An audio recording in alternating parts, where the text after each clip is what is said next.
karena kita bersyukur ini kebanyakan di tingkat yang paling bawah, bersyukur karena materi yang sifatnya sementara, seperti itu. Karena ketika kita belajar ilmu ketuhanan, artinya kita sudah bersama Tuhan. Lalu kenapa kita gentar menghadapi kehidupan ini? Kan tidak ada alasan sebetulnya. Kita bersama Tuhan.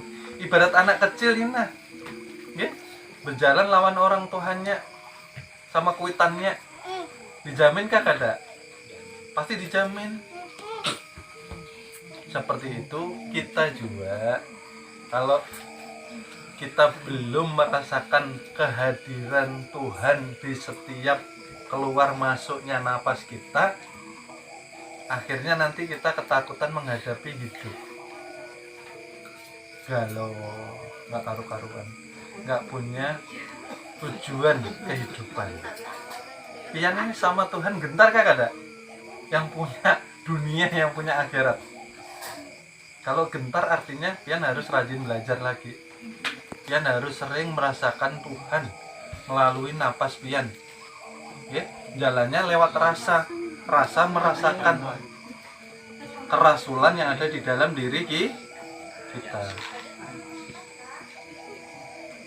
Yang dikatakan rasul ialah rasa yang nyatanya, napas yang menjadi ruh itu yang sering harus kita rasakan. Karena yang kita rasakan kenikmatan jasad ini yang sering kita rasakan.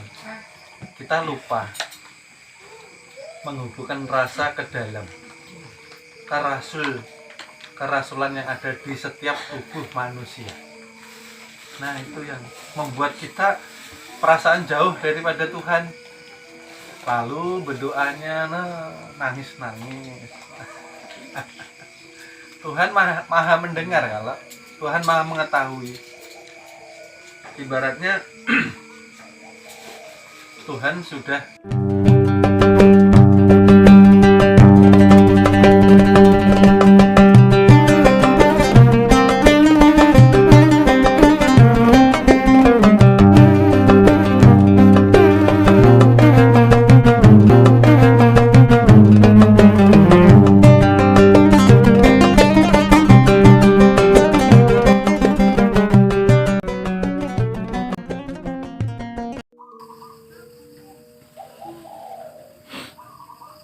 Assalamualaikum warahmatullahi wabarakatuh.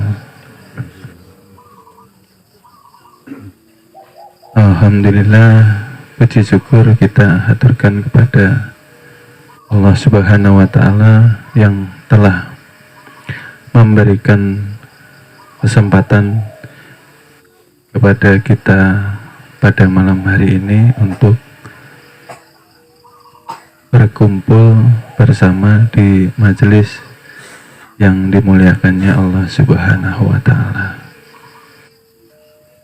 Salawat dan salam selalu kita haturkan kepada junjungan Nabi besar kita yang kita cintai, Nabi Muhammad sallallahu alaihi wasallam. Assalamualaikum ya Rasulullah, Assalamualaikum ya Nabiullah, Assalamualaikum ya Habibullah, Assalamualaikum ya Habibullah, Assalamualaikum ya Abul Qasim, Assalamualaikum ya Imam al-Mu'minin wal Mu'minat wal Muslimin wal Muslimat. Allahumma sholli ala Sayyidina wa Maulana Muhammadin Nabiyil Ummi ahadi bi ali al-qadri azmin zahi wa ala alihi wa sahbihi wa sallim taslima. Allahumma sholli ala Sayyidina wa Maulana Muhammadin Nabiyil Ummi ahadi bil ali al-qadri azmi zahi wa ala alihi wa sahbihi wa sallim taslima. Allahumma sholli ala Sayyidina wa Maulana Muhammadin Nabiyil Ummi ahadi bil ali al-qadri azmi zahi wa ala alihi wa sahbihi wa sallim taslima. Sallallahu ala Muhammad nurun ala nurin wa huwa rabbul arsyil azim. Sallallahu ala Muhammad nurun ala nurin wa huwa rabbul arsyil azim. Sallallahu ala Muhammad nurun ala nurin wa huwa rabbul arsyil azim. Asyhadu an la ilaha illallah wa asyhadu anna Muhammadan abduhu wa rasulullah. Alhamdulillah, terima kasih kami sampaikan kepada para jamaah, bapak-bapak, ibu-ibu, adik-adik yang dirahmati Allah Subhanahu wa taala, telah meluangkan waktu untuk datang di majelis ini. Mudah-mudahan malam ini kita mendapatkan limpahan berkah dan hidayah dari Allah Subhanahu wa taala. Amin amin ya rabbal alamin.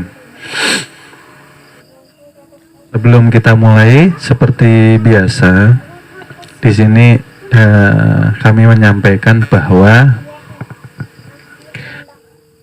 kita di sini belajar bersama, ya, karena saya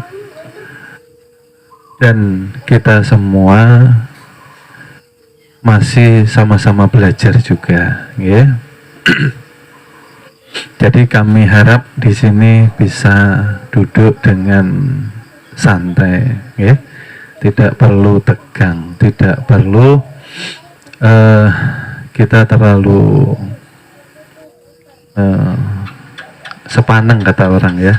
Jadi santai, kita mengaji santai tapi serius, ya.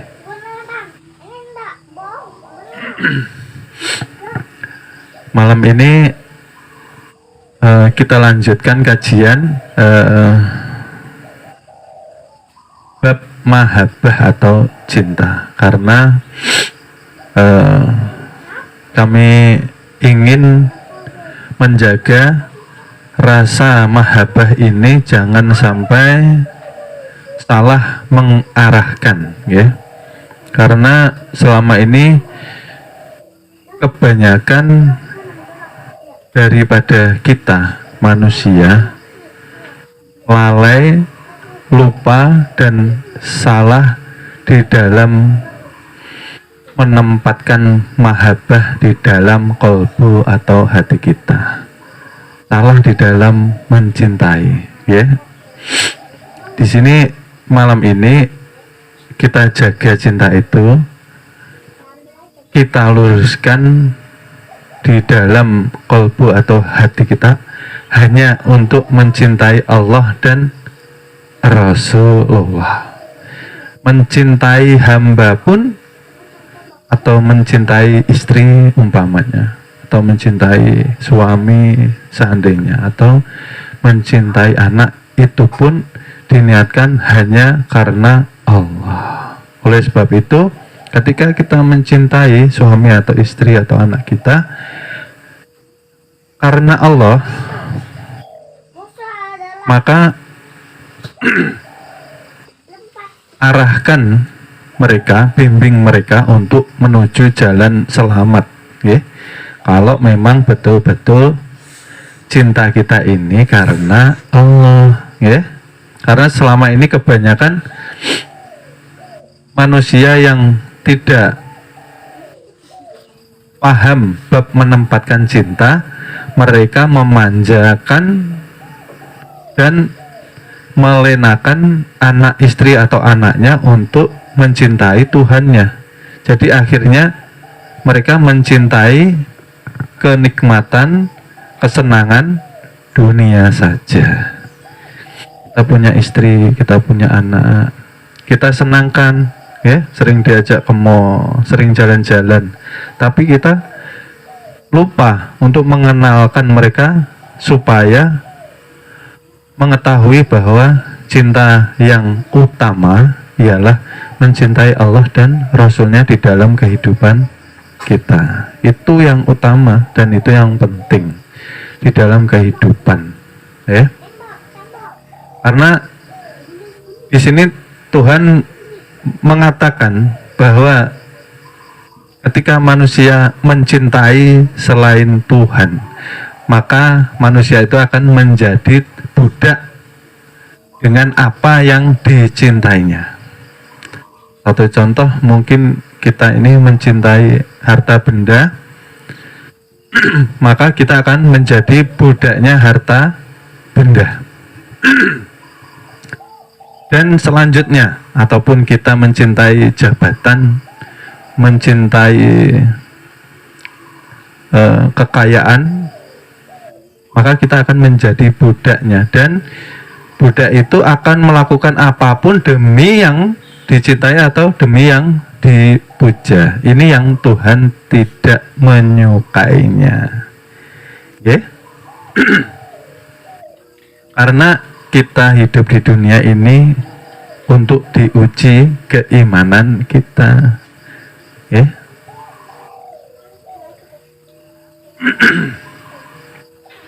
Di dalam hidup kita diuji dengan rasa ketakutan, dengan rasa kecemasan, dengan kekurangan harta benda, dengan penderitaan, ya. Kita akan ditinggalkan orang-orang yang kita cintai, itu pasti. Entah istri dahulu yang menghadap Tuhan ataukah suami, ya? Dan itu ujian. Dan Tuhan berkata, sampaikan kabar gembira kepada mereka yang sabar dengan ujian dan cobaan ketika hidup di dunia. Karena ketika kita mengatakan beriman, maka mulai disitulah kita akan diuji keimanan kita, diuji rasa cinta kita, ya. Yang dimaksudkan sabar ialah ketika kita bisa melihat bahwa segala sesuatu yang datang di dalam hidup kita ialah af'alnya Allah Subhanahu wa ta'ala. Apa yang dimaksud af'al? Ialah gerak daripada takdir, kodrat, irodat dari Tuhan. Oleh sebab itu kita harus ikhlas dan menghadapinya dengan penuh kesabaran. Karena yang mendatangkan ujian, cobaan itu ya Tuhan, hakikatnya, ya. Oleh sebab itu kita tidak boleh berburuk sangka dengan Tuhan. Kita tidak boleh suuzon dengan keadaan kita saat ini. Mungkin kita sedang kekurangan harta benda, kita diliputi kecemasan masalah masa depan, ya. Tapi kita harus ingat bahwa Tuhan mendatangkan kita ke dunia, maka Tuhan menjamin seluruh kebutuhan kita, ya.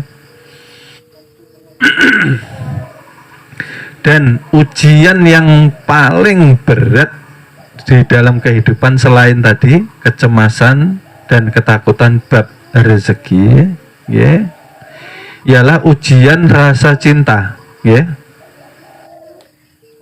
Kenapa dikatakan yang paling berat? Karena ketika kita didatangkan, diundang ke dunia, maka Tuhan mengadakan beraneka ragam wujud, warna, dan rasa di dalam kehidupan kita, ya. Dan kita diberi yang namanya nafsu. Nah, ketika kita sudah dihadapkan beraneka warna, bermacam-macam rupa, apakah cinta kita berpaling daripada Tuhan, atau kita tetap bisa mengkontrol, tetap bisa menjaga perasaan cinta itu selalu tetap kepada Tuhan kita, ya. Karena kenyataannya sekarang ketika kita dihadirkan ke dunia, kebanyakan cinta kita berbelok arah. Lebih mencintai suami, lebih mencintai istri, lebih mencintai anak-anak, lebih mencintai harta benda dan jabatan, melebihi cinta kita kepada Allah dan Rasul Allah. Pada kenyataannya kan seperti itu. Mengatakan beriman, tetapi gerak daripada kehidupan mencerminkan bahwa inya ini hubud dunia. Beriman lah, sholat setiap hari, tapi nauzubillah kalau dengan harta benda, Kadang ada yang mencintai istri berlebihan, mencintai suami berlebihan, ya, sampai menjadi pengemis, ya. Itu yang Tuhan tidak menyukainya. Karena yang Tuhan harapkan, tempatkan cintamu. Mohon maaf, akan kami lanjut ke episode berikutnya. Terima kasih.